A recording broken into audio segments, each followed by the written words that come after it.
इस कार्यक्रम के पुण्यार्जक हैं श्रीमती लक्ष्मी देवी स्वर्गीय कन्हैयालाल जी, श्रीमती विद्या सुरेश जैन, श्रीमती कनकलता रमेश जैन, श्रीमती सरोज सुभाष जैन, श्रीमती हेमलता स्वर्गीय संतोष जैन, श्रीमती रेणुका प्रद्युम्न जैन, पुत्र व पुत्रवधू, समस्त पंचशील परिवार, Bahubali colony Banswara, firm Arihant traders, Dahod road Banswara, Arihant tiles and granite, Kankaria campus, RIICO Thikariya Banswara.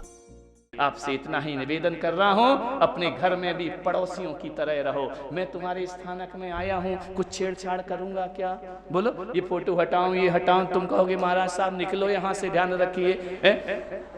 तुम्हारे मंदिर में गया, मैंने कुछ बोला क्या कि जल से करो, कि दूध से करो, फूल से करो? मैं इंटरफेयर करूं तो अभी डंडे चलना शुरू हो जाएंगे। मुझे क्या करना है? तुम्हारा अभिषेक हो रहा, मैंने देख लिया, प्रणाम किया, मेरा इतना ही काम है। बुजुर्गों को भी घर में कहता हूं, 2 वक्त की रोटी खाओ, भगवान का नाम लो, सामायिक करो, प्रतिक्रमण करो, जीवन तुम्हारा सार्थक और सफल हो जाए। काहे को ज्यादा लगे रहते हो, पीछे पड़े रहते हो? क्या करना है तुमको? क्या लेना देना है? जितनी भी जिंदगी बची है शांति के साथ गुजार दीजिए। ध्यान रखना, नाभि राय ने कहा मेरा मुकुट झुक गया। मैं नासिक रोड के नाभि रायों के भी मुकुट झुके हुए देख रहा हूं। यहीं से दिख रहे हो। बोले महाराज हम तो मुकुट पहनते नहीं है, पहले के लोग मराठी लोग पहनते थे, टोपी ओपी लगाते थे। बोले अरे झुकने उकने का लफड़ा हटाओ, हमने टोपी उठा करके फेंक दी है। मैंने कहा एक बात ध्यान रखो, तुम्हारे मुकुट झुके दिख रहे हैं, कई के तो बिल्कुल लटके जा रहे हैं, फिर भी घर नहीं छोड़ा जा रहा है। बोले महाराज हमारे मुकुट कहाँ झुके हैं? हम कोई राजा महाराजा हैं? अरे अपने अपने घर में सभी राजा हुआ करते हैं, सभी महाराजा हुआ करते हैं, सबके मुकुट झुके हैं। बोले महाराज पता कैसे चलेगा मुकुट झुक गए? एक बात ध्यान रखो, एक सूत्र दे रहा हूं। पहले जवानी में जब तुम ससुर बने थे, घर आते थे, एक आवाज लगाते थे और 3 जगह से पानी आता था। बहू अलग पानी लेकर आती थी, पत्नी अलग लाती थी, नौकरानी अलग लाती थी। एक आवाज लगाओ 3 जगह से पानी आता था, और अब 3 आवाज लगाओ एक भी जगह से ना आए तो समझना तुम्हारा मुकुट झुक गया, मुकुट गई तुम्हारी इज्जत, हो गई नीला। 3 आवाज लगाओ और पानी ना आए, ना बहू सुने, ना पत्नी सुने, ना बच्चे सुने। होने लगा कि नहीं दादाजी? विचार करो, 3 आवाज में भी पानी नहीं आता घर में, ध्यान रखना। पहले का जमाना वो था कि सासू ने कहा यूं तो बहू ने कहा यूं, और अब ऐसा दिन आ गए सास बोले यूं और बहू बोले क्यों। समझना मुकुट झुक गया तुम्हारा। अब तुम्हारे घर वालों को तुम्हारी कोई जरूरत नहीं। जिस दिन बेटा बोले कि पिताजी, जब घर की बात हो रही हो, व्यापार की हो रही हो, और बेटा बोले कि पिताजी बीच में मत बोला करो, समझना मुकुट झुक गया। जब बेटा चुप करे, बहू चुप करे, अब समझ जाओ अपनी जिंदगी में। ध्यान रखना, ए पटरानी महारानी बनकर मत जी, ध्यान रखना। गया तेरा समय, जमाना निकल गया, गया सास तेरा समय, बहुओं का समय आ गया। जिंदगी ऐसे ही हो, नहीं तो आजकल यही हो रहा। एक बहू आई शादी करके घर में, सास ने कहा ए बहू यहाँ के कायदे में रहना, यहाँ के नियम में रहना, ये तेरा पीहर नहीं है, तेरे बाप का घर नहीं है, ढंग से रहना यहाँ। बहू भी नासिक रोड की थी, बोले अम्मा जी मुझे कायदा मत सुना, ये कौन से तेरे बाप का घर है? तू भी तो यहाँ बहू बनकर आई है, ध्यान रखना। मेरी ससुराल तो तेरी भी तो है ना, तू भी कायदे से रहना। ज्यादा मुंह मत लगो बहुओं के, अम्माओ, जगदम्बाओ, पुलक सागर की गंगा नहाओ, जीवन को सफल। ज्यादा मुंह मत लगो बच्चों के, बहुओं के। शेष बचा जीवन आनंद से गुजारने का प्रयास करिए, और फिर भी ना गुजरे तो मेरे पास आ जाइए, और बड़ा स्टेज बना देंगे, क्या दिक्कत है? तुम भी आनंद से रहो और हम भी जीवन में आनंद बटोरने का प्रयास करिए। नाभि राय ने देखा मुकुट झुक गया। एक बूढ़े दादाजी थे, मेरे पास आए, बोले महाराज बड़ा दुखी हूं। मैंने कहा किस बात से दुखी है? तेरे बच्चे नहीं है? बोले यही तो दुख है कि बच्चे हैं। ध्यान रखना, जिसके नहीं है वो रोता है कि बच्चे नहीं हैं, और जिसके हैं वो रोता है कि ऐसे काय को होगा, इससे अच्छा तो बिना बच्चे के रहते। स्थितियां बहुत खराब हैं। बोले बड़ा दुखी हूं महाराज। मैंने कहा किस बात का दुख है? बोले मेरे 2 बेटे हैं, दोनों संपन्न है, बड़ा बेटा छोटा बेटा। जब मुझे पेंशन मिलती है ना तो बड़ा बेटा कहता है पेंशन मैं लूंगा और छोटा बेटा कहता है पेंशन मैं लूंगा। ध्यान रखिए, बाहरी जमाना, बाप की दौलत सबको चाहिए, बाप किसी को नहीं चाहिए। ध्यान रखना, माँ की प्रॉपर्टी सबको चाहिए, माँ किसी को नहीं चाहिए। बोले महाराज मैं रिटायर्ड हो गया हूं। बड़ा बेटा कहता कि 15 दिन मेरे पास रहना और 15 दिन छोटे के पास रहना। मैंने कहा दादाजी 31 का महीना आ गया तो क्या करोगे? 15 दिन तो बट गए तुम्हारे, 15 वहां 15 यहाँ, 31वां। बोले 31वां स्थानक में और मंदिर में गुजार देता हूँ। ये सोच लेता हूँ कि आज चतुर्दशी है, आज मेरे घर का त्याग है। तो मैंने कहा दादाजी बताओ वो 15 दिन में आनंद है या एक दिन में आनंद मिला करता है?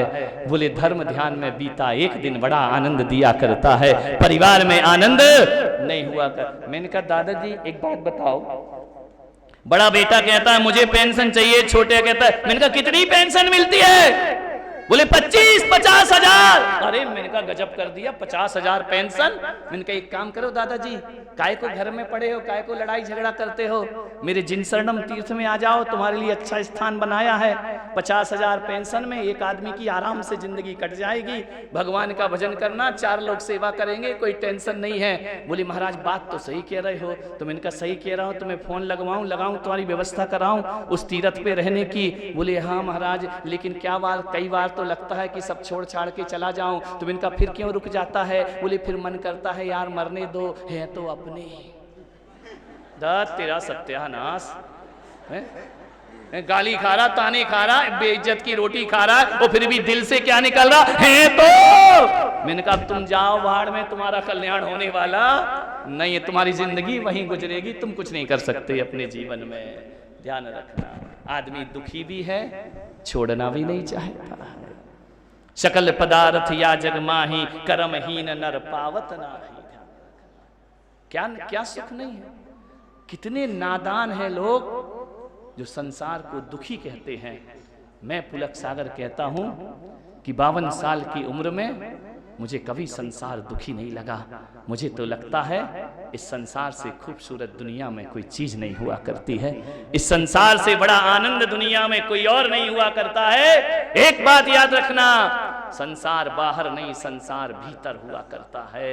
और एक बात स्मरण में रखना, सुख दुख बाहर नहीं होते, ये हमारे भीतर की सोच हुआ करती है। सोच बदलो, ये दुनिया सुखी सुखी दिखाई देगी। जिनकी नजर कांटों पर होती है उन्हें गुलाब के पौधे में भी कांटे नजर आते हैं, और जिनकी नजर फूल पर होती है उन्हें गुलाब के पौधों में भी फूल नजर आया करते हैं। आपकी दृष्टि किस पर है? आपका सोच चिंतन किस पर है? एक आदमी जा रहा था, एक सकारात्मक सोच, एक नकारात्मक सोच। वो भगवान को गाली देने लगा, भगवान के गुस्सा निकालने लगा। बोले क्या हुआ? बोले बारे भगवान तुझे इतनी भी अकल नहीं है, ये गुलाब के पौधे की क्या दशा की है तूने? भगवान ने कहा क्या हुआ? बोले तुझ में इतना भी ज्ञान नहीं है, 1000 कांटों में एक फूल खिलाता है, ये तेरी बनावट है, ये तेरी कारीगरी है। पूरे तन में कांटे कांटे दे दिए और एक फूल खिलाया। ध्यान रखना, इसकी दृष्टि कांटे पर है और मेरी सोच वाला निकलता है। मैं कहता हूं भगवान तेरा लाख लाख शुक्र है, तेरी कारीगरी के क्या कहना,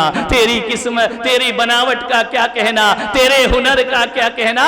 1000 कांटों में भी एक फूल खिला दिया करता है, तेरे जैसा समझदार दुनिया में कोई दूसरा पौधा वही है। सोच में अंतर है, ध्यान रखना। एक भगवान को धन्यवाद देता है और एक भगवान से शिकायत करता है, अरे 1000 कांटों में एक फूल खिलाकर हे परमात्मा तूने गुलाब का सम्मान बढ़ा दिया, गुलाब का प्रेम इज्जत बढ़ा दी। ध्यान रख, सोचना है आपको क्या करना है। नाभि राय ने देखा कि 10वीं बजने वाले हैं, अब नाभि राय को जल्दी दीक्षा दिलाते हैं, नहीं तो तुम कब तक बैठे रहोगे मेरे चक्कर में। नाभि राय ने देखा कि मेरा मुकुट झुक गया।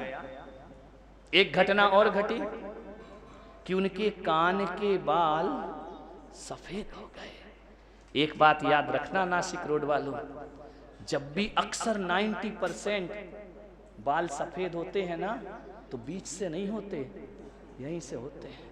देख लो, अभी एक दूसरे के देख लो। डॉक्टर साहब कहाँ के बाल पहले सफेद हो रहे, कान के या ऊपर के? सबके देख लेना, सफेदी यहीं से आना शुरू होती है। बीच से नहीं आती है। और एक बात और याद रखना कि दुनिया में हर सफेद चीज धीरे धीरे काली होती है, लेकिन बाल ऐसे हैं जो काले से धीरे धीरे सफेद हुआ करते हैं, ध्यान रखना। कान के बाल सफेद हो गए, कान से क्यों होते हैं बाल सफेद? देख लो, कान से शुरुआत होती है। अधिकतर देखना किसी के बाल नहीं होंगे जो बीच से सफेद हुए हों। डॉक्टर साहब के बाजू में अंकल जी बैठे हैं, यहीं से सफेदी आना शुरू हुई है। मैंने कही कान के बाल कान के पास सफेद क्यों होते हैं? कान के बाल मालूम है, वो कान में आके कहते हैं, ये पागल तूने बहुत आलमंड ड्रॉप लगाया है ना, खूब आंवले का तेल लगाया है ना, खूब सुगंधित इत्र फुलेल लगाया है ना, देख अब हम सफेद हो गए। हम तेरी बेइज्जती पब्लिक में नहीं, तेरे कान में कर रहे हैं कि देख हम सफेद हो गए, तेरी करतूतें अभी भी काली हैं। एक बात ध्यान रख, अरे बाल सफेद हो गए, अब तो काली करतूत छोड़ और सफेद जिंदगी जीने का प्रयास कर, स्वच्छ जिंदगी जीने का प्रयास कर, धवल जीवन जीने का प्रयास कर। वो कान के बाल यही कहते हैं, हम सफेद हो गए, तुम भी हो जाओ, अब तुम्हारे काले कारनामों के दिन समाप्त हो गए। लेकिन आदमी इतना होशियार है, नासिक का इतना होशियार, यहाँ बाल सफेद होते वहां हेयर ड्राई ले आता है, पोत पात के लगा लेता है, काले सफेद बालों को काला कर रहा है, पागल साफ दिखाई दे रहा है। विचार करिए, सोचना है। एक महिला से पूछा तेरी उम्र क्या है? 40 साल की। बोले 20 साल बता रही। मैंने कहा ऐसा क्यों बता रही है? बोले नहीं मैं तो 20 की हूँ। मैंने कहा इतिहास बदलने से कुछ नहीं होगा, इतिहास को झूठा मत कर, भूगोल तो साफ बता रहा है कि तेरी उम्र कितनी है, ध्यान रखना। काले बाल करने से कोई इतिहास बदल जाएगा क्या? ध्यान रखिए, बालों को काला करने में लग जाता है।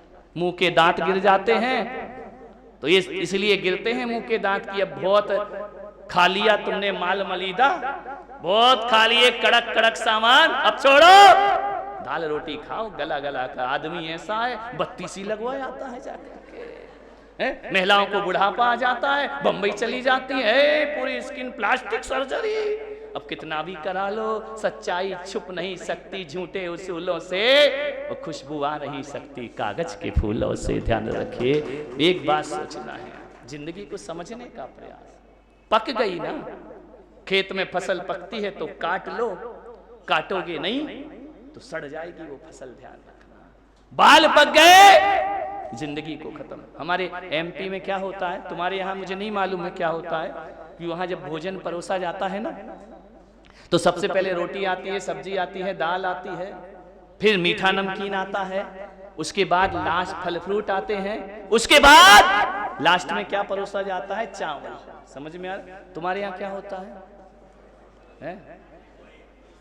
कौन बहू बोली हमें क्या मतलब, जो खाना है खा ले, ध्यान रखना। लास्ट में चावल परोसे जाते हैं। चावल का रंग कैसा होता है? सफेद होता है ना। यदि थाली में चावल रख दिए तो इसका मतलब क्या होता है? अब रसगुल्ले का इंतजार मत करना, अब गुलाब जामुन का इंतजार मत करना, अब ये जिंदगी की फिल्म का दी एंड लिखा आने वाला है, आखिरी रील चल रही है। अब पापड़ मत मांगना, अब अचार को आवाज मत लगाना, अब मीठे नमकीन की इच्छा मत करना। बोले क्यों? बोले चावल परोस दिए, इसका मतलब जल्दी खाओ, हाथ धो और उठ जाओ। परमात्मा भी कहता है देख तेरे सफेद बालों के चावल परोस दिए, अब संसार से उठ, हाथ धो और भगवान का भजन प्रारंभ कर। नहीं करता आदमी, नहीं करता है। लाख समझाओ, आदमी को समझ में आता नहीं है। विचार करिए, नाभिराय ने ऋषभ देव के सिर पे मुकुट रखा और चले गए जीवन को सार्थक करने के लिए। ध्यान रखिए, आप कब करोगे? नासिक के नाभिरायो, कब सुधरोगे तुम? विचार करिए, कब क्या करना है? आदमी नहीं कर पाता जिंदगी में। मान्यवर, एक ही निवेदन है मेरा आपसे। एक आदमी को मैं जानता हूं, मर रहा था, अस्पताल में एडमिट था। उसने अपने बच्चों को बुलाया, डॉक्टर ने कहा अंतिम समय कुछ कहना है तुम्हें? अभी मैं जेल गया ना कल, तो वहाँ के पुलिस अधीक्षक बता रहे थे कि जेल में जब फांसी दी जाती है ना, तो पूछा जाता है तुम्हारी अंतिम इच्छा क्या है। तो हमारा ये हल्के बैठा है, इसको फांसी हो रही थी इसलिए तो बच गया ये। इसको फांसी हो रही थी, जल्लाद से पूछा कि बोल तेरी अंतिम इच्छा क्या है। इसने कहा पूरी करेगा। बोले हाँ। बोले पक्का करेगा। बोले हाँ। बोले मेरी जगह तू लटक जा, ये मेरी अंतिम इच्छा है। ध्यान रखना, इसलिए बच गया, जल्लाद लटक गया। ध्यान रखना, विचार करना है आपको, सोचना है। एक आदमी मर रहा है, अंतिम समय, अंतिम सांसें गिन रहा है। पत्नी खड़ी है, नर्स ने कहा कुछ अंतिम बातें बोलना है। बोले हाँ मुझे बोलना है, मरने से पहले मैं कुछ बोलना चाहता हूं। बोले बोलो। पत्नी को कहा इधर आ। बोले क्या। बोले गजपंथा के 15 दुकानें तू ले लेना। अरे नर्स ने कहा गजब हो गया, इतना बड़ा सेठ है, 15 दुकानें गजपंथा में। बोले हाँ। और जो नासिक शहर है ना, बोले हाँ, वहां की 15 फ्लैट तू बड़े लड़के को दे देना। 15 फ्लैट वहां, 15 दुकानें वहां। तो बोले नासिक रोड में भी कुछ है क्या। होगा, अभी ज्यादा मत लगना, तब जाके तुम ढूंढने लगो कहाँ क्या है। बोले नासिक रोड में भी कुछ है क्या। बोले हाँ, लाइन से जो 50 घर है वो छोटे वाले को दे देना। नर्स के तो घबरा गई, पैरों तले जमीन खिसक गई। ऐसा नासिक का कौन सा नगर सेठ मर रहा है, 15 दुकानें, 15 बंगले, 20 फ्लैट, इतनी दुकानें, ऐसा कौन सा धनपति। नर्स ने कहा उसकी पत्नी को बड़ी किस्मत वाली है, तेरा पति इतना छोड़ करके जा रहा है। पत्नी ने कहा काय की किस्मत वाली, फूटी किस्मत। बोले क्यों। बोले इतना छोड़ करके जा रहा, और क्या चाहिए तुझे। बोले पागल है क्या डॉक्टर, तू नहीं समझती। नर्स बोले क्या। बोले ये पागल नहीं, पागल तू बन रही है। बोले क्यों। बोले ये कोई मकान अकान नहीं है। बोले क्या है। बोले पेपर बांटता है, न्यूज पेपर डालता है, कह रहा 15 वहां ले लेना, 50 वहां ले लेना। कोई दौलत मोलत नहीं है इसके पास। सोचना है, कुछ लोगों को घर में जाके समझ में आएगा। एक बच्चा था नासिक का, बोले मेरा बाप इतने पैसे वाला, इतना पैसे वाला, इतना पैसे वाला, इतनी दौलत, इतना बड़ा आदमी है इस शहर का। बोले क्यों। बोले अच्छे अच्छे अमीर लोग उसके सामने कटोरा लेके खड़े रहते हैं। बोले अमीर लोग कटोरा लेके खड़े। बोले हाँ, इतना पैसा, इतना पैसा, अमीर आदमी भी कटोरा, बड़े बड़े लोग कटोरा लेके खड़े। बोले यार बिजनेस क्या करता है। बोले पानी पूरी बेचता है।